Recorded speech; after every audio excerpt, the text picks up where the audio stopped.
In today's video I have 3 cards where Glintz embossing powders have been added to the backgrounds, adding a touch of style and sophistication with the stunning pearl shine. I have 3 different cards showing you ways to step each background up, and you can easily incorporate these into a variety of projects. I'm Verity and welcome back to my channel. If you are new here, why not think about subscribing so you don't miss out on my next video. WOW has 5 Glintz embossing powders, and these are translucent powders with beautiful soft pearlescent shine to the colour. These range from a soft cream in the Oyster to a burnt orange in the Aztec. Now I'm going to use all 5 colours in today's cards, so hopefully you'll get a gist of the difference in colours. For the first card, I'm going to create a custom stamped background using the Altenew Engraved flower stamp set. And I'm just positioning the stamps onto a piece of Gina K edible eggplant cardstock. Now for a more natural background, you'll want to allow the stamps to hang off the edge of the paper. Next, I'm stamping these in clear ultra slow drying embossing ink from WOW, and I'm just stamping this twice to get a good coverage before I cover it with Oyster Glintz embossing powder. As you heat set this powder melts as it has a translucent quality to it. It takes on a softer pearlized colour of the cardstock underneath with a cream accent to it, so when it shines in the light you get that beautiful cream colour. So I've repositioned the card back into my MISTI to add more stamping to the areas that are still blank, and I'm repeating stamping in embossing ink. Now you could have done this without heat setting the powder first, but I tend to forget that I've got the powder on there and it isn't heat set, and I'd go and stick my MISTI magnet in the powder and mess up all my embossing. So if you want to reduce the amount of heat you add to the card, which will reduce the amount of warping that might happen, by all means stamp and cover the whole background first before you heat set it. As you can see, Glintz just catches the light and that oyster colour really just comes to life. Now to step the background up a notch, I'm using Emboss Resist to add colour to the edge of the cardstock. So I'm using my ink blending brush and I'm blending on Royal Treatment Catherine Pooler Designs ink with a circular motion. And once I've done all the edges, I'm then going back in with Blackjack ink, just to darken the edges up slightly more, and this can really add a little depth of colour to that background. For the focal image on this card, I'm stamping the stemmed flower from that stamp set onto a piece of vellum, and I'm covering it with the same Oyster Glintz powder and then fussy cutting this out. Now to allow this to stand out from the dark background, I'm going to add colour with my Copic markers. So I've turned the vellum piece over, and using a selection of pinks and purples, I'm colouring the image in. Now colouring on the back of the vellum means you don't have to worry that the markers will ruin your embossing powder, because there is no embossing powder on the back. And with vellum you can find it shows the pen strokes, so just bear that in mind when you're colouring, but I felt with this flower it added a little bit more texture to it. Now I've also used my Copic markers to add some green colour to the leaves. For the second background, I'm going to use a stencil, and the stencil I'm using here is the Altenew Feathered Leaf Stencil, which I've taped down to some Gina K cherry red cardstock, and I'm using my embossing ink pad to apply the ink with the direct paper method. So for this, I'm pouncing the pad down into the stencil onto the cardstock.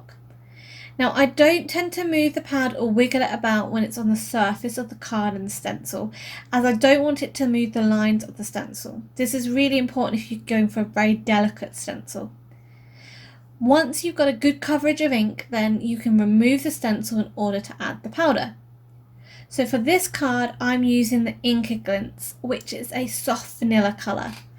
And as you heat set this, it has a lovely warm tone to it. And with the translucent nature of the powder, it almost has like a soft caramel tone to it over this colour of cardstock. Okay, Again, we're going to step the background up a notch, and for this I'm using my Emboss Resist to create an ombre look to the background. So I'm using my ink blending tool again, and I'm adding Peppermint Scrub Catherine Pooler Designs ink from one of the ends, and I'm fading the colour out as I move up the card, again using that circular motion as I'm blending the ink on. Now this colour didn't blend out into the colour of the cardstock as much as I had hoped, so I'm just ink blending some party dress 2/3 of the way up the card to blend the peppermint scrub out into that lovely red coloured card. And to darken out the bottom a little bit more, I'm going in with blackjack ink, and I find a black colour or an almost black colour ink adds quite a lot of depth when you want a darker version of the base colour. So for the main focal element of this card, I've die cut the Waffle Flower Oversized thank you die 3 times out of some Gina K soft stone cardstock, and I've layered this up with liquid adhesive for dimension.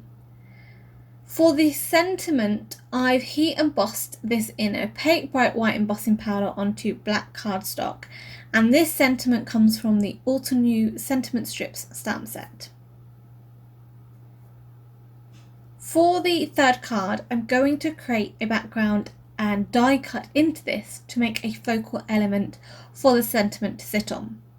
So I have a piece of Nina Classic Crest Solar White cardstock. Cut this to 5.5 by 4.25 inches, and I've got my Hero Arts Nesting Circles dies out. I've selected 3 dies from the set, missing out a die in between each circle to create a thicker ring when it's die cut, and I'm securing these together with tape so that they don't move when I run this through my die cutting machine. So I run the background panel through my die cutting machine with 3 circle dies attached, and I come out with 2 rings and a full circle as well as background panel. Now for the stamping, I sneed these circles back into the background piece. So I'm just adding some tape to the back of these circles so that when they placed in my MISTI, they won't move about. Now of course you could stamp the background first and then die cut it. For some reason that day I happened to do it the other way around. As you can see, I'm going to use a Whimsy Stamps Spiral Rose Red rubber background. So I removed my foam pad from my MISTI in order to stamp a rubber stamp, and I'm stamping this in clear embossing ink. So now I plan to cover each piece of cardstock in a different embossing powder. So you need to carefully remove a ring from each tape. For the first ring, I'm covering this with Mayan Glintz, which is a stunning honey gold pearlescent colour. The inner ring is then covered with rose Glintz, and this is almost a pink gold colour, which is really beautiful. And the inner circle is then covered in Aztec Glintz, which is a beautiful pearlescent orange, more also like a burnt orange. I'm also covering the background panel, and I'm covering this in the Oyster Glintz, and this gives such a stunning tone-on-tone background when it catches the light. It's beautiful and would look lovely on sort of wedding stationery. Again with this card, I wanted to use Emboss Resist to make the focal element stand out more on the card. So for each ring, I'm using my blending tool to add ink. And for the inner circle, I've used the colour Royal Treatment from Catherine Pooler, and the outer ring I've used Sugared Lavender from Catherine Pooler. For the inner ring though, I've blended a combination of both colours to get a colour that's in between the two to create a bit more of an ombre look.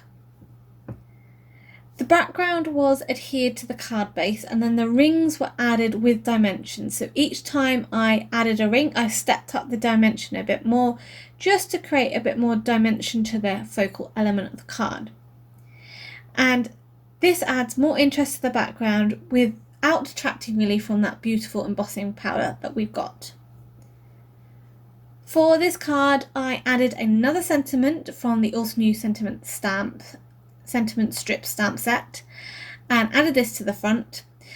And for the first card, I also use a sentiment from the Altenew Engraved Flower stamp set, which was heat embossed onto a strip of soft stone cardstock and foam mounted onto the card.